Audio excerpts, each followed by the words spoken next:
These people are people who think they're God. I mean, and people actually believe that nonsense. These people consciously know that what they're doing is wrong. The truth right now, where we stand as a human species, is horrific and ugly. We have a society that is completely naive and trusting in all of the worldly institutions all around us that are doing nothing to serve who we say we are and what we want. Zero.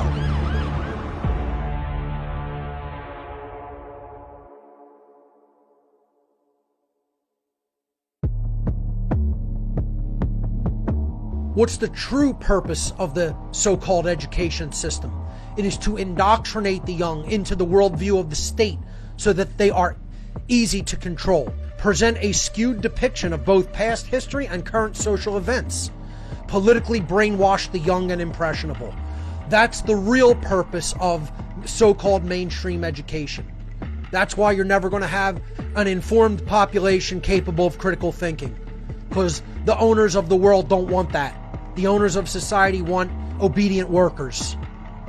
And that's what the education system is there to churn out. If we're being honest with ourselves, you want to lie to yourself all day that this is set up to actually edify and enlighten people and give them accurate information about the world and what's happening and what's taking place, lie to yourself all day. All damn day you can lie to yourself.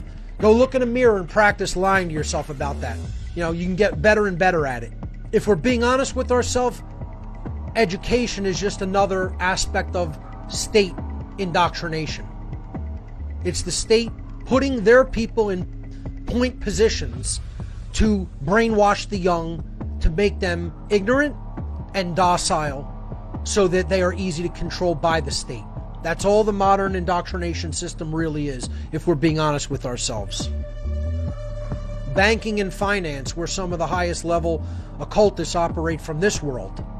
Their ostensible purpose is to maintain the value of established currencies that the people use, to provide stability and safety for people's financial resources, and to assist economic growth and prosperity throughout society. This is the ostensible purpose of the banking and finance institutions. They're involved in it at high levels. They're making policy decisions. They're shaping how money operates in the world. They own the monetary system. They own politics, they own the banks, they own the courts, they own it all. It's all their inventions. They invented this whole system. We didn't invent this system to enslave ourselves. This big cult did. And again, I would suggest that anybody believes that that's actually what these institutions do behind the scenes is an extremely naive child, not capable of true critical thinking, and wants to lie to themselves and tell themselves lighthearted stories about what's taking place in our reality, instead of actually looking at the cold, hard truth. The truth right now, where we stand as a human species, is horrific and ugly. Honestly, and assess it, and come to an accurate understanding of what it is, instead of looking at the ostensible purpose and go, oh yeah, sure, I guess that's what it's there for. That sounds good to me, because I don't have to think or look any deeper into what's really going on in this world. Everybody in our society who considers themselves a moral human being should be giving to people who are doing immoral behaviors and propping up immoral institutions who are continuing to do immoral behaviors. That's the exact advice that should be given. The problem is most people are too cowardly to confront people like that and tell them to their face, no, it is you yourself who is involved in something that is immoral, and you need to back off from it. You need to back away from it and stop doing it. Stop actually taking part in it through your behavior, even if that means you might have to be poor. You might have to struggle more than you do now already in the short term. But in the long term, you'll be doing less harm to society, and prosperity through universal laws of morality will eventually come to you. The problem is people are too cowardly to go down that path because they don't really truly believe in their hearts that that's how it works. See? And that's because they haven't actually conducted the real world experiment to see what will happen. And I'll tell you, anybody that's done it will tell you, maybe in the short term you might have to suffer, but in the long term, yes, the universe will reward you, and you will find prosperity, and you will have your life completely turned in a better direction. It's not me trying to predict what might happen. It's my definitive knowledge of how the laws of nature work. I'm not telling you that might happen. I'm telling you it will definitively happen if you decide to walk away from something that is immoral and you continue on that path. You persist on that path. You don't just step away from it, go, oh, that was too hard, I'm going back to what I was doing before. No. You have to persist on the path and add actual value to humanity.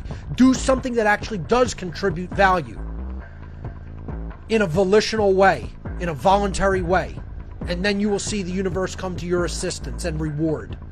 But guess what? Most people will never do it. They'll never test the validity or veracity of my words because they don't have the courage to actually change their behavior. They're stuck in an endless cycle, a loop of wrong thinking leading to wrong behavior, leading to the failure of courage to get out of that loop. That's exactly where and how they're stuck. The true purpose of the banking and financial system is to direct the economy in ways that best serve the rich and powerful, to maintain an extreme wealth gap between the rich and the poor, and to finance wars of aggression and resource theft. All of this plays into the hands of the state. Keeping people low on the totem pole of resources makes them afraid, makes them always focused on money, makes them live in a scarcity-based mindset all the time, so that they won't step out of that and actually take a chance and do something that is actually moral and truly productive to society.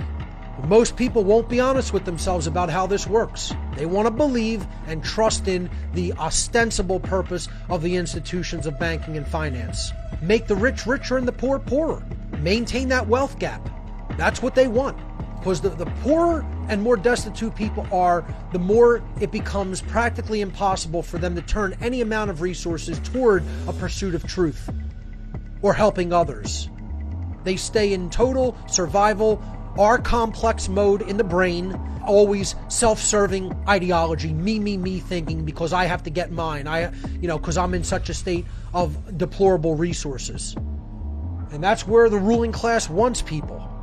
They don't want people in any kind of a state of prosperity or comfort level when it comes to their own finances or just general resources that they have at their disposal.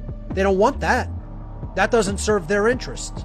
People are easier to control when they're in fear of not having and in fear of the little that they do have might be taken away from them.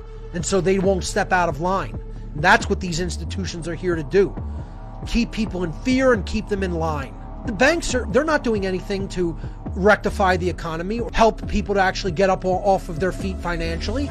They're there to control you and enslave you. They're not even talking about the enslavement of humanity anymore. I'm not talking about everybody. It doesn't apply to everybody. It talks about the people who aren't doing a good job explaining the truth about the world to people. If you are doing a good job doing that, wonderful. We need more people like you. But I'll tell you what, most of the alternative media that I turn on, they're not doing any kind of a good job whatsoever in it really explaining the dynamics that are going on socially and especially psychologically. And then most of all, they're doing a crap job explaining what's going on spiritually because they know nothing about the occult. And they think they have the dynamic figured out. That's the dangerous part. They think they have all the information that they need. And they do not.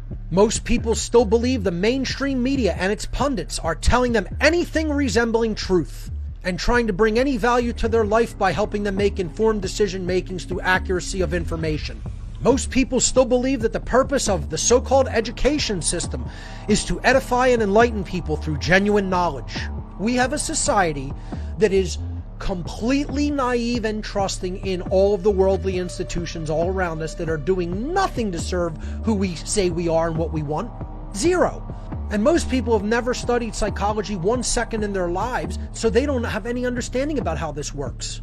They think it's random or it's just monetary incentive. A lot of it is monetary incentive, but it goes much deeper than that from a psychological point of view. They don't want that dealt with and healed. They want it to remain occulted. Hidden, nested way down deep in the subconscious mind, where it can manipulate and control people and get them to dance like puppets on strings, which is exactly what we have in our society. This is the real reason, folks. This is the real causal factor of why this trust is not only so present, why it's growing every day. The problem is a lot of people, they don't do enough interaction with other human beings. They sit in their house, they watch their screen, whatever form of screen, whatever Black Mirror you're staring into today. You know, that's all. But they don't go out and interact and talk to people and just try to observe the zeitgeist, try to observe what's going on mentally with other human beings all around us. Most people don't do that.